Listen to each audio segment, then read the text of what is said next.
The sun was setting on Proxima, painting the sky in shades of soft orange and purple. Dr. He-yun walked through the experimental redwood forest, carrying her research equipment. The tall trees stretched up toward the alien sky, their branches swaying gently in the evening breeze. He-yun had been studying these trees for 5 years now.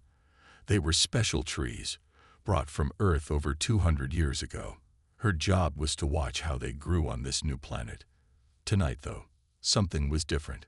She stopped walking and looked up. Tiny spots of blue light were glowing on the tree bark. At first, she thought her eyes were playing tricks on her. She blinked several times, but the lights were still there. They looked like small stars scattered across the dark tree trunks. "This is impossible," she whispered to herself. She pulled out her scanner and pointed it at the nearest tree. The readings showed something strange. The trees were giving off soft waves of energy, almost like music that couldn't be heard. He-yun sat down on a fallen log and opened her computer tablet. Her fingers moved quickly as she wrote down everything she saw. The blue lights seemed to pulse, getting brighter and then dimmer, like they were breathing. It reminded her of the lullabies her grandmother used to sing to her when she was small. More colonists were walking through the forest now, heading home after their workday. He-yun noticed something interesting. Every person who walked past the glowing trees seemed to slow down. Their shoulders relaxed, and their faces became peaceful. Some even stopped to rest against the tree trunks. She watched as Mrs. Lee, who ran the colony's food shop, sat down under one of the largest redwoods. Within minutes, the old woman was sleeping peacefully, something He-yun knew she had trouble with because of her arthritis pain. The scientist in He-yun wanted to wake Mrs. Lee and tell her to go home, but another part of her understood. There was something special happening here. The air felt different, safer, calmer, like being wrapped in a warm blanket. He-yun took more readings. The energy coming from the trees wasn't harmful. In fact, it matched the pattern of human brain waves during deep, peaceful sleep. She remembered reading old Earth stories about magical forests, but this wasn't magic. This was science. Wonderful, unexpected science. As the night grew darker, more blue lights appeared. Now the whole forest was glowing softly. He-yun saw other colonists walking into the forest with sleeping bags and pillows. They found spots under the trees and made themselves comfortable. She knew she should report this to the colony's science team right away. This was a major discovery. But first, she wanted to try something. He-yun packed up her equipment and found a soft patch of ground under one of the glowing trees. She lay down and looked up through the branches. The blue lights pulsed in a gentle rhythm. He-yun felt her body relaxing. Her mind became quiet. The worries about her research, about the colony's problems, about her family back on Earth, all of them faded away. The last thing she saw before falling into the most peaceful sleep of her life was the beautiful dance of blue lights above her. In her dreams that night, He-yun heard songs she had never heard before. They weren't human songs, but they weren't alien either. They were something in between. Earth's ancient redwoods singing new lullabies on a distant world, welcoming their human neighbors home. Dr. Kita sat at his desk early the next morning, studying the data from He-yun's discovery. His eyes were wide as he looked at the readings again and again. The numbers told an amazing story, but he could hardly believe it. He heard quick footsteps and looked up to see He-yun rushing into the lab. Her face was bright with excitement, and she carried even more data readings from the forest. "Kita, you won't believe what happened last night," she said, setting down her equipment. "More people came to sleep in the forest, and everyone who slept there says they had the best rest of their lives." Keita nodded and pointed to his computer screen. "I think I know why," he said. "Look at these patterns. The trees aren't just glowing. They're talking to each other." He-yun moved closer to look at the screen. The data showed waves of energy moving between the trees, like a giant web of light and sound. It reminded her of the way mushrooms on Earth shared information through underground networks. "But there's more," Kita continued. He pulled up another screen showing brainwave patterns from the sleeping colonists. See how these two patterns match? The trees aren't just talking to each other. They're singing lullabies to the humans. He-Yun sat down, trying to understand what this meant. How is this possible? These trees came from Earth. They shouldn't be able to do this.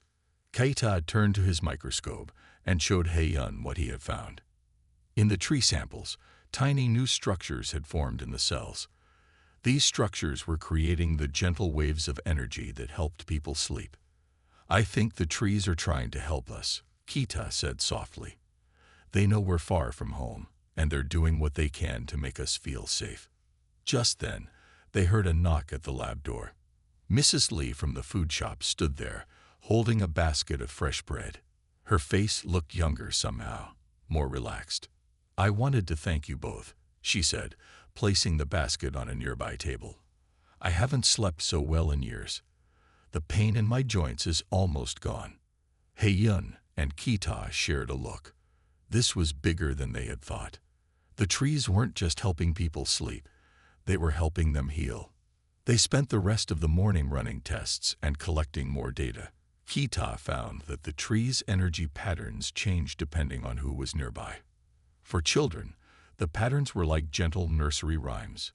For older people with pain, they were more like healing songs. We need to study this carefully, He-Yun said as they worked. We need to make sure it's safe for everyone. Keita agreed, but he couldn't help smiling. In all his years of research, he had never seen anything so wonderful. The trees they had brought from Earth had learned new ways to care for humans on this strange new world. As the day went on, more colonists came to the lab to share their stories. They talked about peaceful dreams, about feeling more connected to their new home, about waking up with more energy than they had felt in years. He-Yun and Kita listened to every story, taking careful notes. They knew they had discovered something special, a bridge between Earth and their new home, built by trees that had learned to sing new songs in the light of a different sun. That evening, as they finished their work, Kita turned to He-Yun. Should we go to the forest tonight? He asked. For research purposes, of course. He-Yun smiled. They both knew it was more than research now. It was about being part of something magical, something that made this distant planet feel a little more like home. Administrator Do-Hyun walked through the colony's morning market, noticing how many empty shops there were. Usually, the market would be busy at this time, but today, many shop owners were still sleeping in the redwood forest. He stopped at Mrs. Lee's food shop, but instead of Mrs. Lee, her young son was there. Where is your mother? Do-Hyun asked, though he already knew the answer. Still in the forest, the boy said happily. She says she hasn't felt this good in years. Do-Hyun nodded and continued walking. More and more colonists were spending their nights in the forest. Even during the day, people were taking naps under the glowing trees.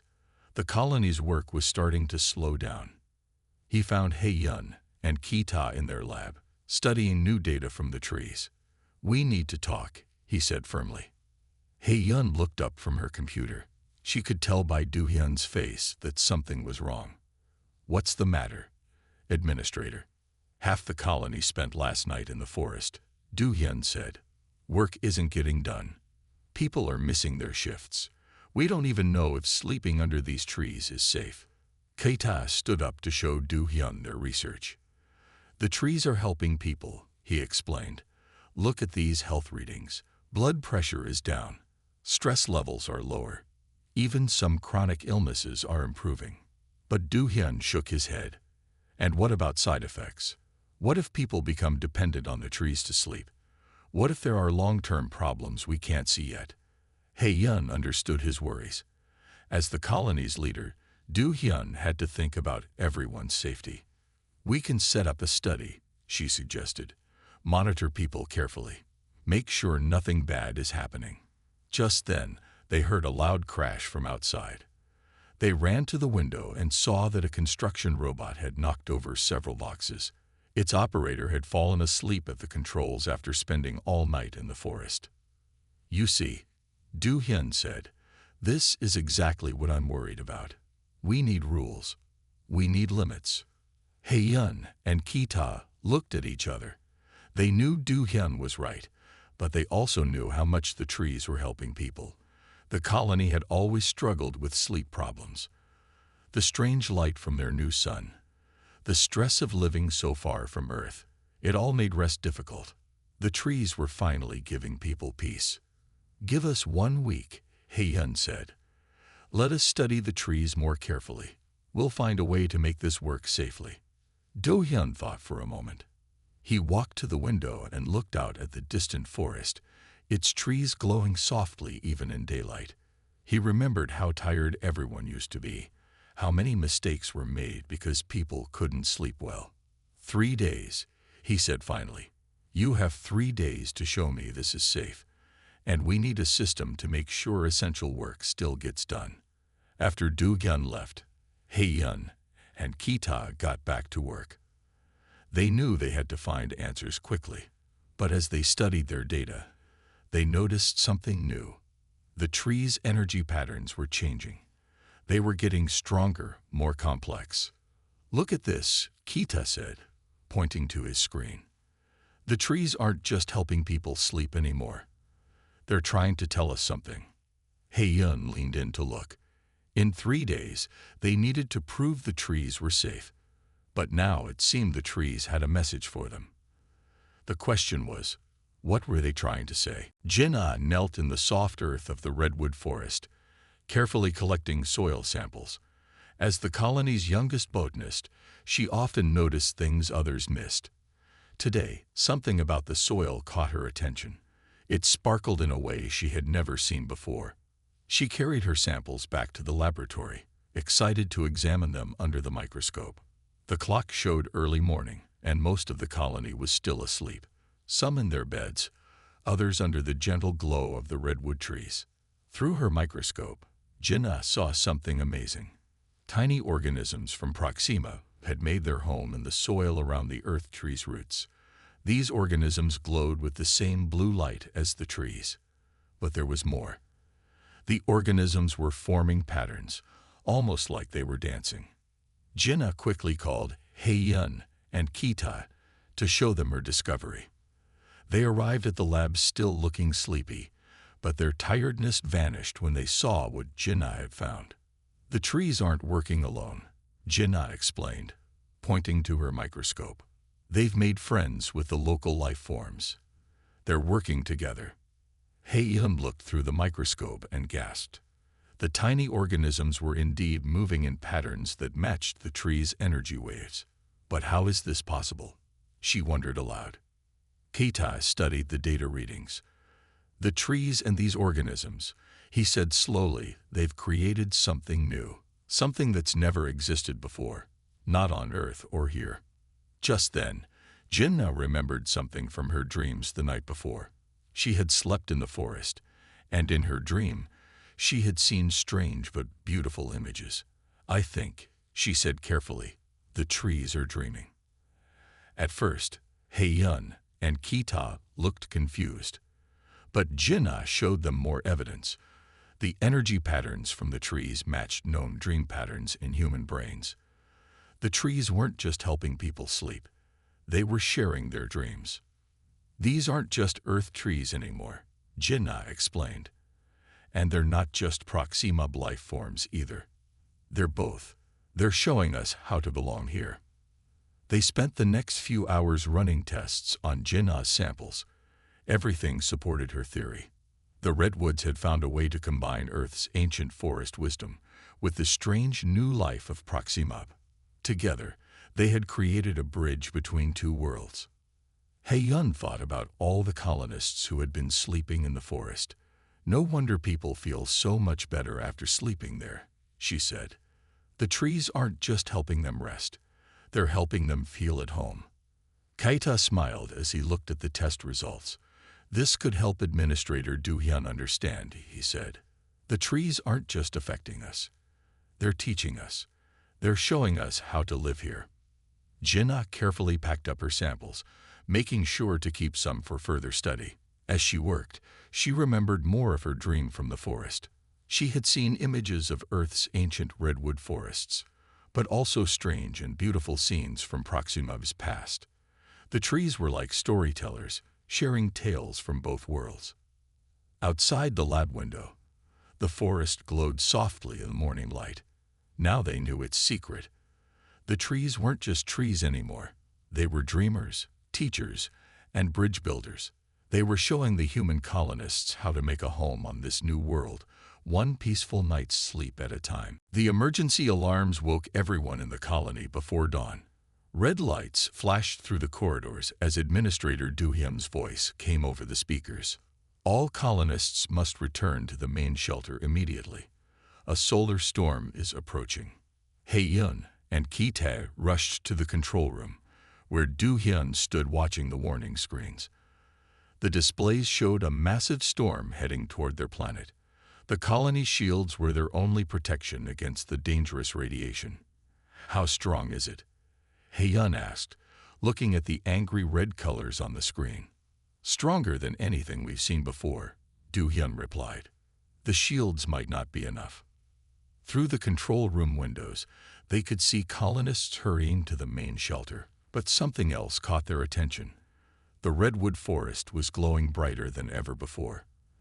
The usual soft blue light had become a brilliant display that lit up the morning sky.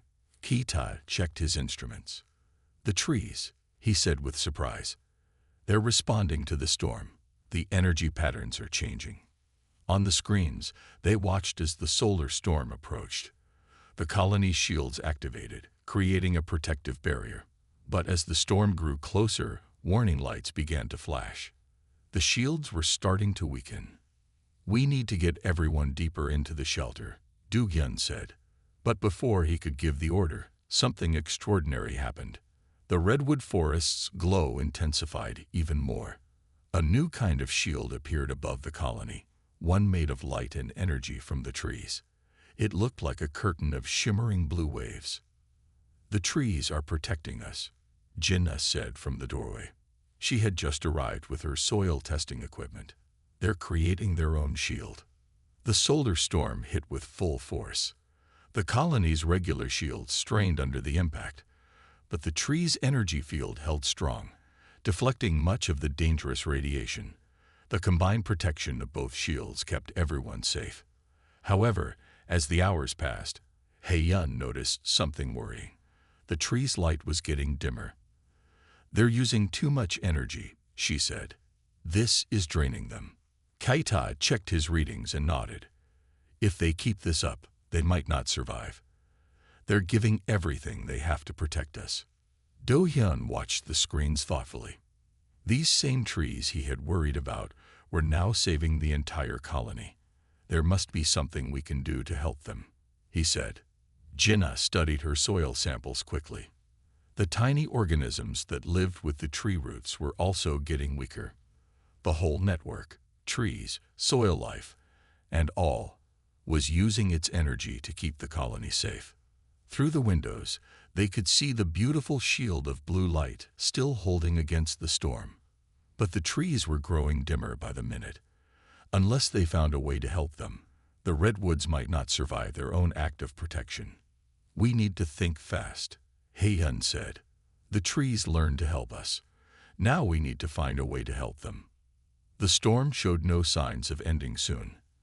As the trees grew weaker, the four scientists knew they had to solve this problem quickly. The redwoods had become more than just trees. They were part of the colony now, and they needed to save them. Hae-yun stared at her computer screen, watching the trees' energy levels drop lower and lower. The solar storm continued to rage outside, and the redwoods were getting weaker as they maintained their protective shield around the colony. Suddenly, Ki-tae burst into the lab. "I found something interesting in the old data," he said, his voice excited despite his tiredness. "Look at these patterns from when people were sleeping under the trees." Hae-yun moved closer to see his screen. The patterns showed how human brain waves during deep sleep had matched the tree's energy waves perfectly. "The connection goes both ways," she said slowly, understanding growing in her mind. Jinna, who had been studying her soil samples nearby, looked up. You mean the trees don't just help us sleep, we help them too. Exactly, Kita said. When people sleep under the trees, their brain waves strengthen the forest's energy network. We've been helping the trees without knowing it. Hei-yun quickly called Administrator Du-hyun. When he arrived, they explained their discovery. We need volunteers, she said. People willing to sleep in the forest right now, during the storm. Do-hyun looked worried. Sleep outside. During a solar storm, is that safe? Keita showed him the data. The tree's shield is strongest right now. If we can help them maintain their energy, they can keep protecting us. But they need our help. Do-hyun thought for a moment, then nodded.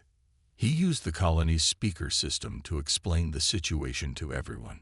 We need volunteers, his voice echoed through the halls. The trees have been protecting us. Now it's our turn to help them.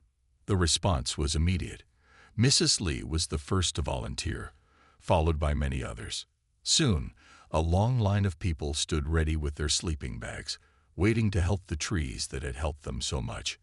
Hei-yun, Kita, and Jinna helped organize the volunteers into shifts. Some would sleep while others stayed awake to monitor the situation.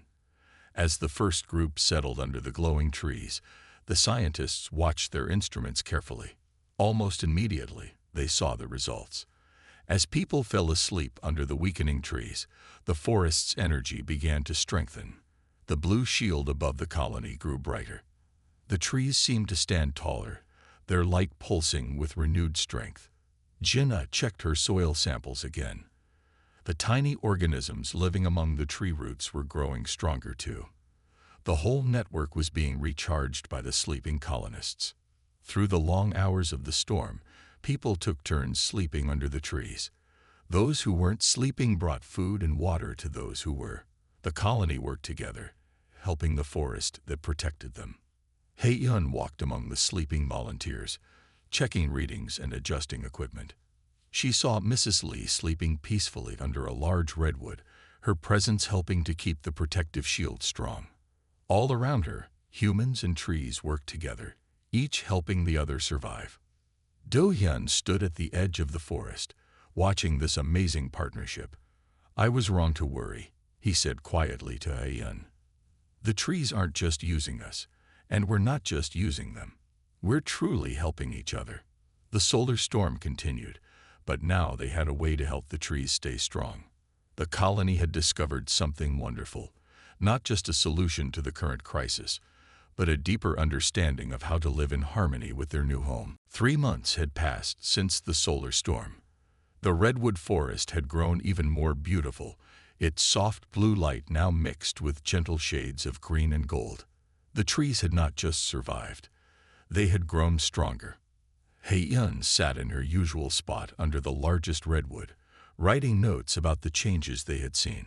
Since the storm, the connection between the trees and the colonists had deepened in wonderful ways. Keita approached with new readings from his instruments. You won't believe what the trees are sharing now, he said, sitting down beside her. They're not just sharing dreams anymore. They're sharing memories. Hei-yun had noticed this too. Last night, as she slept under the trees, she had seen visions of Earth's ancient redwood forests. She had watched through the trees' memories as centuries passed, as generations of animals and humans had walked beneath their branches. Other colonists reported similar experiences. Mrs. Lee told everyone how she had dreamed of her grandmother's house in Korea, but the dream had felt different, as if she was seeing it through the eyes of an old tree that had once grown nearby. Jinna's research revealed why this was happening. The tiny organisms in the soil had spread throughout the entire forest, creating an even stronger network. The trees could now share not just their own memories, but also the memories they gathered from the sleeping humans. It's like they're building a library, Jinna explained to Administrator Du-hyun during their weekly meeting. Every dream, every memory, they're collecting them all, keeping them safe. The trees were also sharing memories from Proxima. The colonists who slept in the forest began to dream of the planet's ancient past. They saw how the world had looked before humans arrived, through the memories of the local organisms that lived with the trees. One evening, a group of children came running to He-yun's lab. They had fallen asleep under the trees during their afternoon break and had all shared the same dream. In it, they had seen Earth and Proxima side by side, connected by bridges made of starlight. "The trees are teaching us," Kita said as he recorded the children's story. "They're showing us how to be part of both worlds." The forest had become more than just a place to sleep. It was now a place where Earth's past and their new home's future came together. Colonists who felt homesick would spend time among the trees, finding comfort in the shared memories of Earth. Do-hyun had fully embraced the forest's importance to the colony. He had set up a schedule to make sure everyone had time to visit the trees, while still keeping the colony running smoothly. The trees had become teachers, counselors, and friends to all. He-yun spent her evenings recording the memories she experienced in her dreams. She wrote about ancient redwood forests on Earth, about the first trees that had been brought to Proxima, and about the way the two worlds had slowly grown together through the forest's patient work. "We're not just living on this planet anymore," she wrote in her journal. "We're becoming part of it, just as the trees did, and the trees are helping us learn how." Each night, as the colonists slept beneath the gently glowing branches, the bridge between their two worlds grew stronger. The Redwoods had found a way to keep Earth's memory alive, while helping humans embrace their new home among the stars. 1 year had passed since He-yun first discovered the glowing trees. The colony had changed in beautiful ways during that time. The redwood forest now stood tall and proud, its gentle light a constant reminder of the bridge between two worlds. He-yun, Kita, and Jinnah had learned to read the trees' patterns of light like a language. Each color and pulse had meaning. Golden light meant the trees were sharing Earth memories. Blue light showed they were sharing dreams of Proxima. When the lights mixed into soft green, it meant the trees were creating new stories by combining both worlds. Administrator Do-hyun had turned his old worries into new ideas. He worked with the scientists to create special areas in the colony where people could rest near the trees during their work breaks. The colony now ran more smoothly than ever, as everyone was well rested and peaceful. One quiet evening, Mrs. Lee organized a special celebration in the forest. The colonists gathered among the trees, sharing food and stories. Children played beneath the glowing branches while their parents rested nearby. The trees' light danced above them, creating patterns that told tales of both Earth and their new home. "Watch," Jinnah said to a group of young students, pointing to the lights above. "The trees are singing their evening song." The forest's light changed to show soft waves of color moving through the branches. The pattern reminded He-yun of old Earth lullabies, but with new notes added by their life on Proxima. The trees had learned to sing songs that belonged to both worlds. Kita's instruments showed how the forest's network had grown. The tiny organisms in the soil now connected every tree in perfect harmony.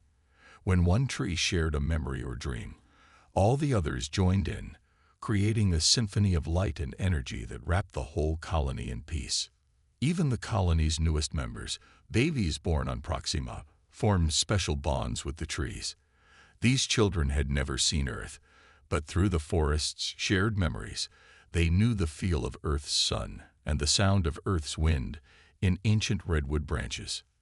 "The trees remember everything," He-yun wrote in her final research paper. "They remember Earth's past and share it with our children. They learn our new stories and keep them safe. They teach us that home isn't just one place. It's everywhere we learn to belong." As night fell, the colonists prepared for sleep. Some went back to their rooms, while others stayed in the forest. The trees glowed softly above them all, their light reaching out like gentle hands tucking everyone in for the night. He-yun walked through the quiet forest one last time before heading to bed. She stopped at the first tree where she had seen the glowing light a year ago. Now she understood that the trees hadn't just adapted to survive on this new world, they had learned to help others survive too. Above her, the stars of Proxima's night sky shone bright. The trees' gentle light matched their sparkle, creating a perfect balance of old and new, earth and alien, past and future. The forest had become a place where all these things could exist together in peace. As she walked home, Hei-yun heard the tree's soft song following her. It was a lullaby that could only exist here, on this distant world where Earth's ancient redwoods had learned to sing new songs beneath different stars. The perfect harmony of two worlds, united in dreams of peace.